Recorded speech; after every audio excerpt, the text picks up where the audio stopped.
नमस्कार साथियों, कैसे हैं आप लोग। उम्मीद करता हूं बहुत अच्छे होंगे।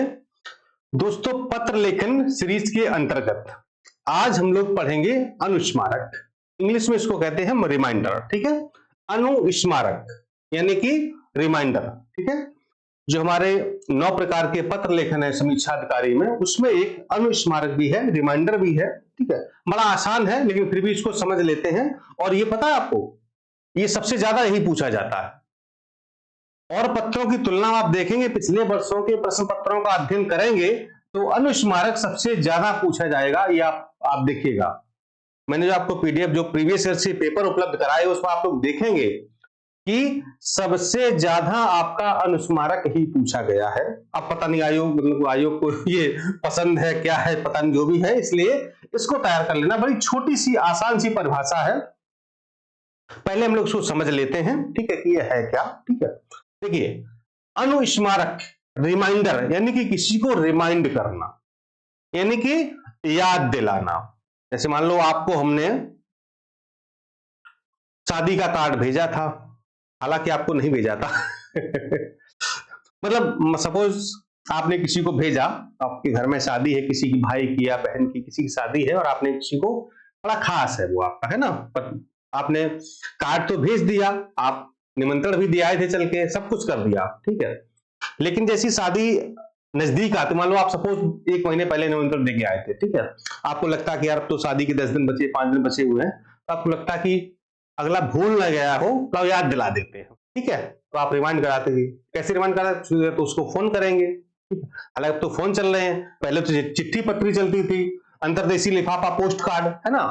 तो आप रिमाइंड करते हैं कि भाई ऐसा है, फला तारीख को शादी, याद तो है ना, आपको आना है। ठीक है, तो वही है कि आपने उसको रिमाइंड कर दिया, याद दिला दिया। ठीक है, यहां पर थोड़ी सी शासकीय भाषा का इस्तेमाल करेंगे और जो भी शासन के पत्र हैं उसके संदर्भ में बात करेंगे कि अनुस्मारक क्या होता है। ठीक, अनुस्मारक उस स्थिति में प्रयोग किया जाता है या उपयोग किया जाता है, और ये क्या हो गया,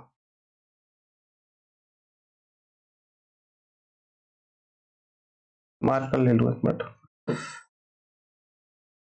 हाँ, उस स्थिति में इसका प्रयोग किया जाता है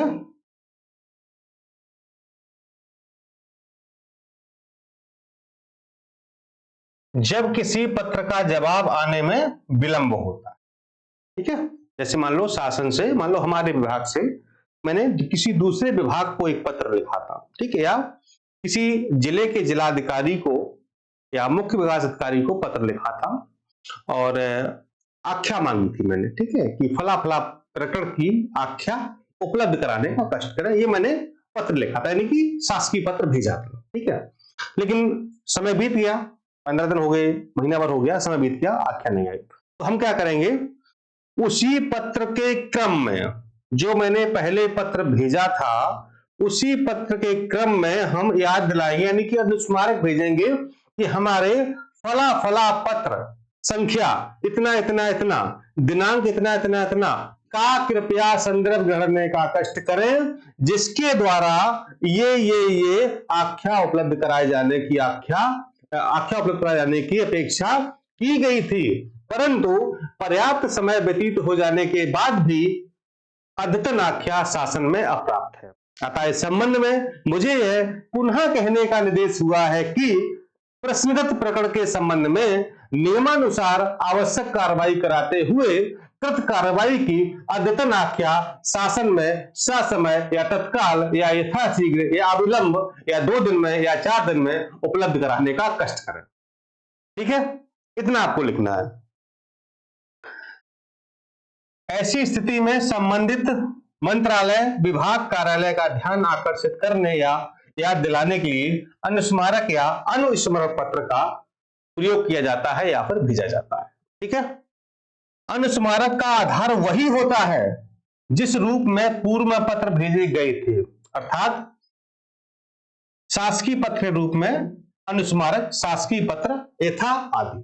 यानी कि जो हमने पहले पत्र भेजा था, यानी कि अगर हमने शासकीय पत्र भेजा था तो हमारा जो अनुस्मारक का प्रारूप होगा वो शासकीय पत्र का ही होगा।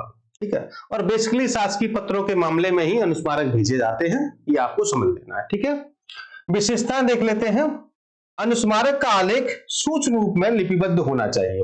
सूक्ष्म रूप का मतलब यह है कि जब हमने मूल पत्र भेजा होगा, यानी कि जब हमने शासकीय पत्र भेजा होगा या सरकारी पत्र भेजा होगा, तो हमने जो हमारा प्रकरण था उस पूरे प्रकरण का हमने विस्तार से उल्लेख किया होगा कि ये है, ऐसा ऐसा है और इसकी आपको जांच करनी है, सब कुछ किया होगा।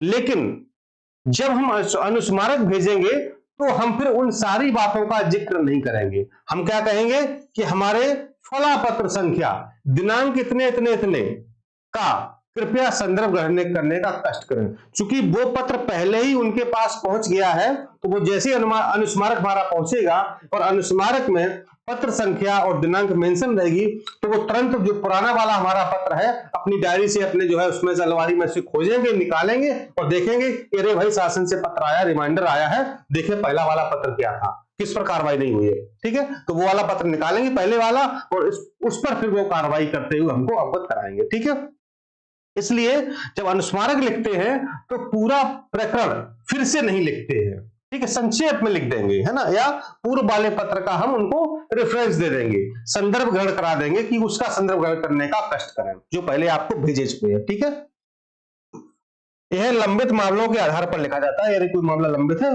ठीक है, अनुस्मारक का आधार पूर्व में लिखे गए पत्रों के आधार ही होते हैं। अनुस्मारक स्मरण या याद दिलाने हेतु लिखा जाता है। सरकारी कार्यालयों एवं व्यावसायिक प्रतिष्ठानों में अनुस्मारक का विशेष महत्व होता है। तो ये इसकी हो गई सामान्य सी विशेषता है। ठीक है, अब हम लोग आएंगे इसके प्रारूप पर। ठीक है, बड़ा हो गया, इतना रखते हैं। ठीक है, अब हम लोग आते हैं इसके प्रारूप पर। प्रारूप भी वैसा ही है, देखिए यहां पर लिखेंगे हम लोग अनुस्मारक का प्रारूप। ठीक है, जो हम लोग शासकीय पत्र पढ़े थे ना, तो सरकारी पत्र पढ़े थे शासनादेश, बस हूबहू सेम, सब कुछ सेम है, एवरीथिंग। बस क्या करना, आपको जो संख्या लिखी होती ना, संख्या के ऊपर लिख देना है अनुस्मारक।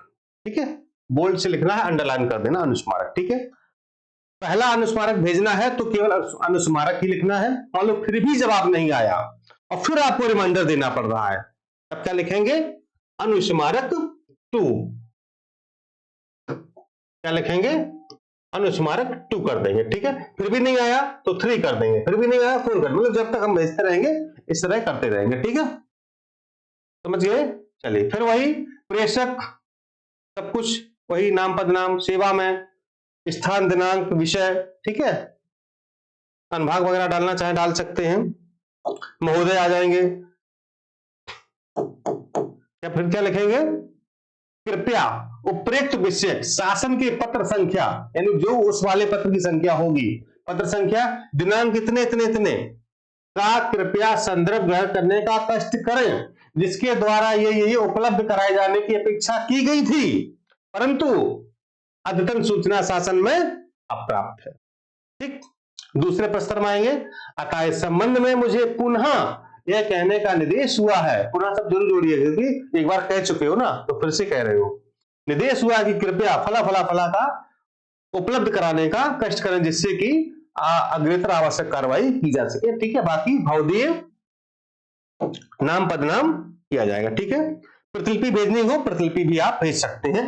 तो इस तरह आपको कर देना है अनुस्मारक। सेम आपने जो शासकीय पत्र का प्रारूप देखा था, बस सेम वैसे ही है, ऊपर आपको अनुस्मारक लिख देना है, बाकी सच आपको सब कुछ सेम रहेगा। प्रतिलिपि भी आपको वैसे ही भेजनी है अगर भेजना चाहते हैं तो, लेकिन जो अंदर की भाषा है वो बदल जाएगी, ध्यान रखना।